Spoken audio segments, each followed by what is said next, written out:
Ramir Boulder po, nagbabalik.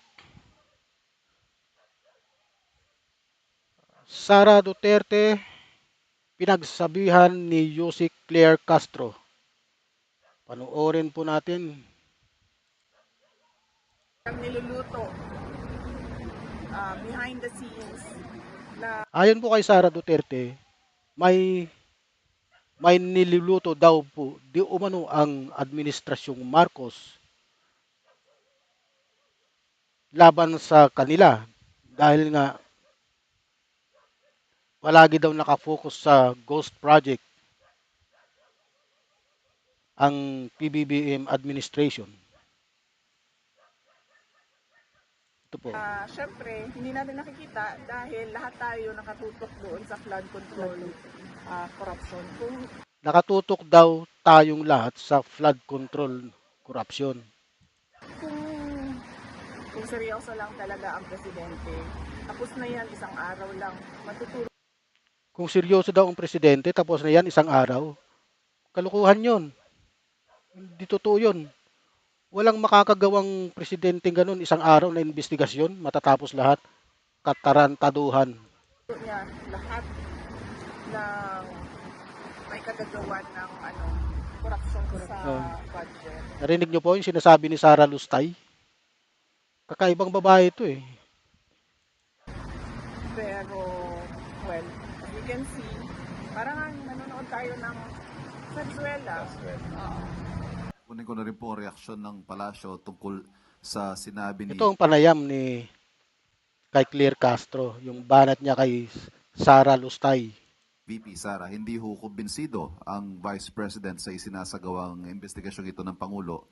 And if I may quote, kung seryoso lang talaga ang Presidente, tapos na yan sa isang araw lang. Matuturo niya lahat na may kagagawa ng corruption sa budget. Pero well, as you can see, parang nanonood tayo ng Tingnan niyo po yung sagot ni Claire Castro dito. Venezuela. Okay, isang araw lang matatapos ng investigasyon? That is absolutely preposterous. Preposterous daw po. Malaking kalikuhan, kalukuhan. Ang Pangulong Marcos Jr., hindi po siya nagsasagawa ng investigasyon alatokhang way. Tama na. Nirerespeto ng Pangulo ang due process, nirerespeto ng Pangulo ang human. Palibhasa kasi si Sara Duterte, Lustay, nasanay sila sa mga walang due process. Hindi uso kasi kahit sa tatay niya yung ganun, yung due process. rights. So kaya po dumadaan ang lahat sa proseso. Kung isang araw lang po dapat ito na imbestigahan, sana po ay ito ay kanyang nasuggest noon sa kanyang ama dahil mismo ang dating Pangulong Duterte ay umamin na maraming ghost projects rampant noon. This is November 2020 inilabas. Pero may nasibakbang secretary ng DPWH sa panahon niya. Wala, hindi naman nasibak si Mark Villar eh. Nanatili pa nga siya sa kanyang pwesto hanggang matapos yung kanilang term.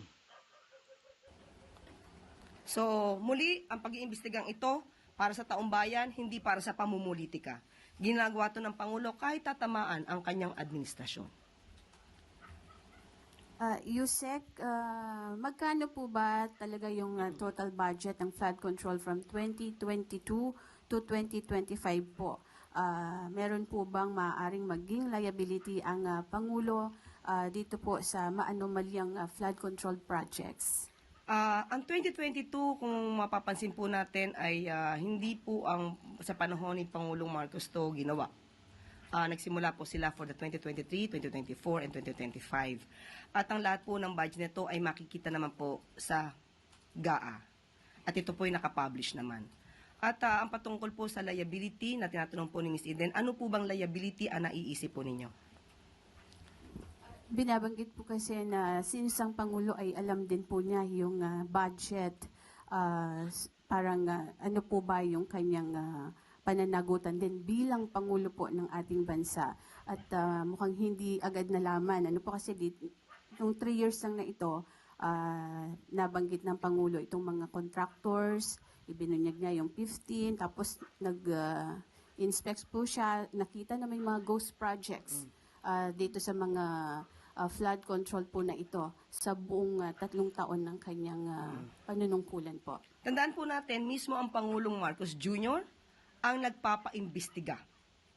Dahil nalaman po niya kung ano ang nangyayari at siya po ang bumisita mismo. Wala pa pong Kaya nga, wala pa pong Pangulong gumawa niyan, yun ang paiimbestigahan mo ang sarili mong administrasyon. Nung panahon ni Digong, walang nangyaring ganong investigation kahit alam niya na maraming ghost project. Ngayon na lang yan na mayroong isang Pangulo ang naglakas ng loob na imbestigahan mismo kahit madadali ang kanyang administrasyon. Pangulo sa history na gumawa ng ganitong malawakang pag-iimbestiga sa mga maanumalyang flood control projects. Kahit natamaan ang kanyang administrasyon, matapang ang Pangulong Marcos Jr. na ito ay paimbestigahan.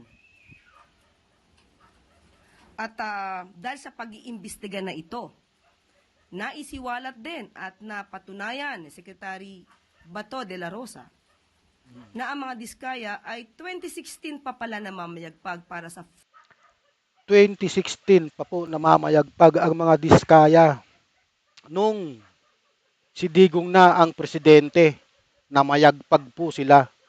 Nagkamal po sila ng bilyong-bilyong piso. flood control projects na sila mismo ay nasasabing sangkot sa ghost flood control projects. At yung nirereklamo ni Mayor Magalong na rock netting ay 2018 pa pala ito proyekto. At yung nireklamo kay Pangulo na binisita sa Bulacan ay 2021 pa pala ito nagawa. So dahil sa malawakang pag-iimbestiga na ito, marami po talaga tayong malalaman at yan po ang gusto ng Pangulo para ipaalam sa bayan ano ba ang nangyayari, ano ang sitwasyon at kailangan mapanagot ang dapat na managot.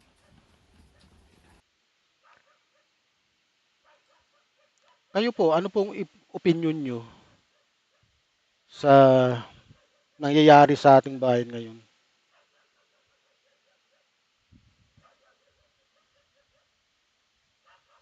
Sino po ba ang mas matimbang sa inyo nung panahon ni Duterte ba o panahon ni BBM ngayon?